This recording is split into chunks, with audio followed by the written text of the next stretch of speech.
Hello friends, good morning to all of you and welcome to कर्स study point. तो चलिए discuss करते हैं आज के कुछ मोस्ट इम्पोर्टेंट प्रश्नों को। प्रश्न देखते हैं। हाल ही में भारत के G20 के मुख्य समन्वयक कौन बने हैं? इसका राइट आंसर हो जाएगा हर्षवर्धन श्रृंगला। विदेश सचिव हर्षवर्धन श्रृंगला अगले महीने G20 के मुख्य समन्वयक के रूप में कार्यभार संभालेंगे। सरकार ने आधिकारिक तौर पर घोषणा की है।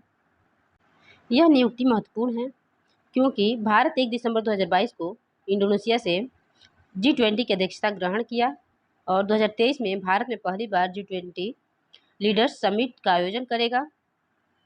श्रृंगला 30 अप्रैल 2022 को सेवानिवृत्त होंगे।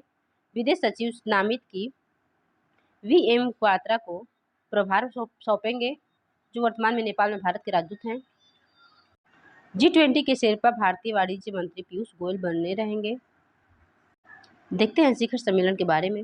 G20 वाली शिखर सम्मेलन 2022 G20 राष्ट्रीय अध्यक्षों और सरकार के शिखर सम्मेलन की 17वीं बैठक है, जो 15 से 16 अप्रैल नवंबर 2022 तक इंडोनेशिया की अध्यक्षता में रिकवर टुगेदर रिकवर स्ट्रॉन्गर के समग्र विषय के साथ बाली इंडोनेशिया में होने वाली है।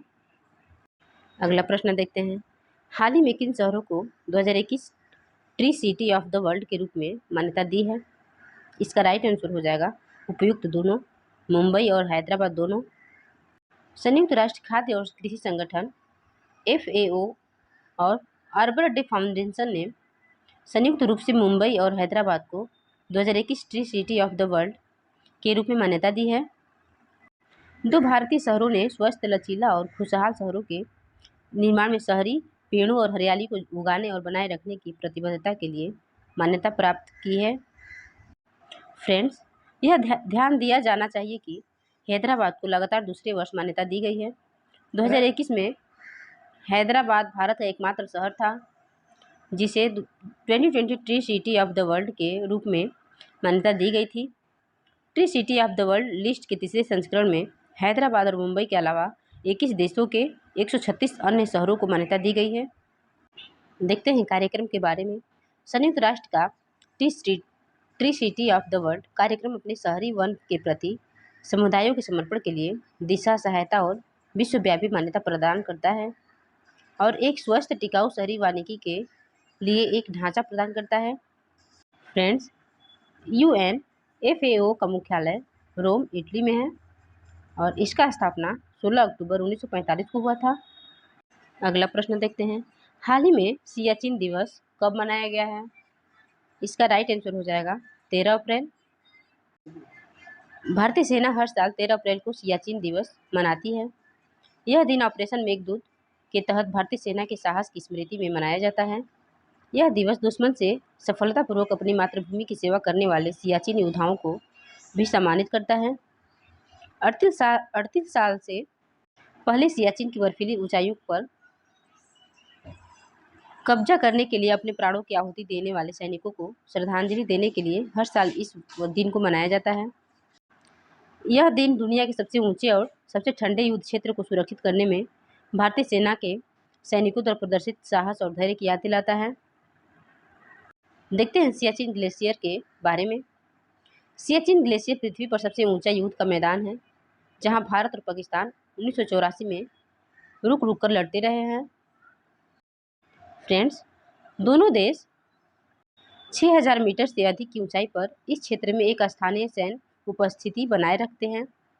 इस दुर्गम इलाके में 2000 से अधिक सैनिक ज्यादातर मौसम की चरम सीमा और पर्वतीय युद्ध के प्राकृतिक खतरों के कारण मारे गए हैं। अगला प्रश्न देखते हैं। हाल ही में भारत पाक सीमा पर सीमा दर्शन परियोजना का उद्घाटन किसने किया है? इसका राइट आंसर हो जाएगा अमित शाह। केंद्रीय गृह और सहकारिता मंत्री अमित शाह ने गुजरात के बनासकांठा जिले में भारत पाक सीमा पर नाडाबेट में सीमा दर्शन परियोजना का उद्घाटन किया। यह परियोजना नागरिकों को हमारी सीमा पर BSF कर्मियों के जीवन और कार्य का निरीक्षण करने का अवसर प्रदान करने के उद्देश्य से शुरू की गई थी। पर्यटक मिसाइलों, टैंकों, विमानों आदि को देख सकते हैं, जिनका उपयोग भारतीय सेना और BSF द्वारा नाडाबेट में किया जाता है। फ्रेंड्स, परियोजना के मुख्य बिंदु से समझते हैं। इस परियोजना को राष्ट्र के नागरिकों को सीमा सुरक्षा बल बीएसएफ के जवानों की जीवन शैली को प्रत्यक्ष रूप से देखने का अवसर देने के उद्देश्य से शुरू किया गया था, जो लगातार अपनी मातृभूमि की रक्षा कर रहे हैं। साथ ही साथ उनके रहने की स्थिति और उनके कर्तव्यों और उनके देश प्रेम पर्यटकों के लिए एक और बॉर्डर व्यू पॉइंट विकसित करने का विचार तब आया जब 2018 में विजय रूपानी गुजरात के मुख्यमंत्री थे। राज्य सरकार को इस बिंदु को विकसित करने में 3 साल लग गए। फ्रेंड्स, सीमा दर्शन परियोजना के तहत भारत पाकिस्तान सीमा पर स्थित नाडा बेट को राज्य पर्यटन विभाग द्वारा 125 करोड़ रुपए की लागत से पर्यटन आकर्षण स्थल के रूप में विकसित किया जा रहा है। फ्रेंड्स, सीमा सुरक्षा बल का मुख्यालय नई दिल्ली में है और इसका स्थापना 1 दिसंबर 1965 को हुआ था। इसके महानिदेशक पंकज कुमार सिंह हैं। अगला प्रश्न देखते हैं। हाल ही में जारी राज्य ऊर्जा और जलवायु सूचकांक में कौन सा राज्य टॉप पर रहा है? इसका राइट आंसर हो जाएगा गुजरात। नीति आयोग ने state energy and climate index round launch किया है। State energy and climate index round राज्यों के प्रदर्शन को 6 मापदंडों पर रैंक करता है, अर्थात डिस्कॉम प्रदर्शन, ऊर्जा की पहुंच, सामर्थ्य और विश्वसनीयता, स्वच्छ ऊर्जा पहल, ऊर्जा दक्षता, पर्यावरणीय स्थिरता और नई पहल। फ्रेंड्स, इन मापदंडों को आगे 27 संकेतकों में विभाजित किया गया है। SECI राउंड के समग्र स्कोर के आधार पर राज्यों और केंद्र शासित प्रदेशों को आकार और भौगोलिक अंतर के आधार पर बड़े राज्यों, छोटे राज्यों और केंद्र शासित प्रदेशों के रूप में स्थान दिया गया है।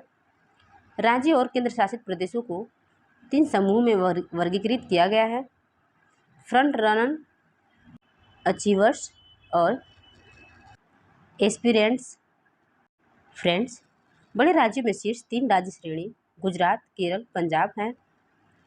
छोटे राज्यों में शीर्ष 3 राज्य श्रेणी गोवा, त्रिपुरा, मणिपुर हैं और शीर्ष 3 केंद्र शासित प्रदेश चंडीगढ़, दिल्ली, दमन और दीव, दादरा और नगर हवेली हैं। अगला प्रश्न देखते हैं। हाल ही में 56वें ज्ञानपीठ पुरस्कार से किसे सम्मानित किया गया है? इसका राइट आंसर हो जाएगा नीलामणि फुकन। फ्रेंड्स, असम के मुख्यमंत्री डॉक्टर हिमंत बिस्वा शर्मा ने वर्ष 2021 के लिए देश का सर्वोच्च साहित्यिक पुरस्कार 56वां ज्ञानपीठ असम के सबसे प्रसिद्ध कवियों में से एक नीलामणि फुकन को प्रस्तुत किया। नीलामणि फुकन ममोनी रायसोम गोस्वामी और वीरेंद्र कुमार भट्टाचार्य के बाद असम से ज्ञानपीठ पुरस्कार जीतने वाले तीसरे व्यक्ति हैं। पुरस्कार में एक प्रशस्ति पत्र, एक शॉल और 11 लाख रुपए दिए गए।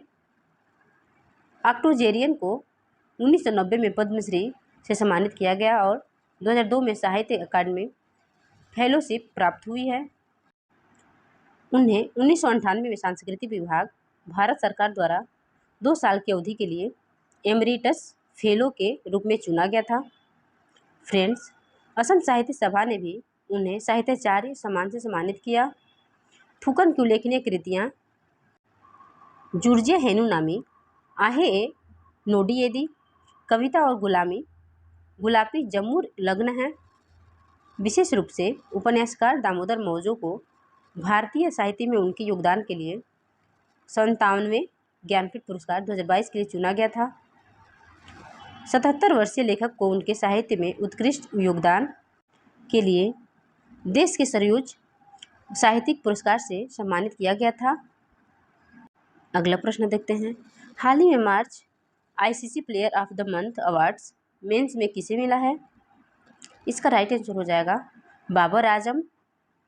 अंतर्राष्ट्रीय क्रिकेट परिषद ICC ने घोषणा की कि पाकिस्तान के कप्तान बाबर आजम और ऑस्ट्रेलिया की रन मशीन राचेल हेंस को मार्च 2022 के लिए ICC men's and women players of the month नामित किया गया। ICC player of the month पहल के तहत प्रशंसक अंतर्राष्ट्रीय क्रिकेट के सभी प्रारूपों में अपने पसंदीदा पुरुष और महिला क्रिकेटरों के लिए हर महीने वोट देना जारी रख सकते हैं। फ्रेंड्स, पुरुष वर्ग में आजम ने हाल ही में ऑस्ट्रेलिया के खिलाफ पाकिस्तान की बहुप्रारूप श्रृंखला में कई रोमांचक बल्लेबाजी प्रदर्शन किए। उन्होंने 3 टेस्ट मैचों की श्रृंखला में 390 रन बनाए, जिसमें मेजबान टीम 0-1 से हार गई।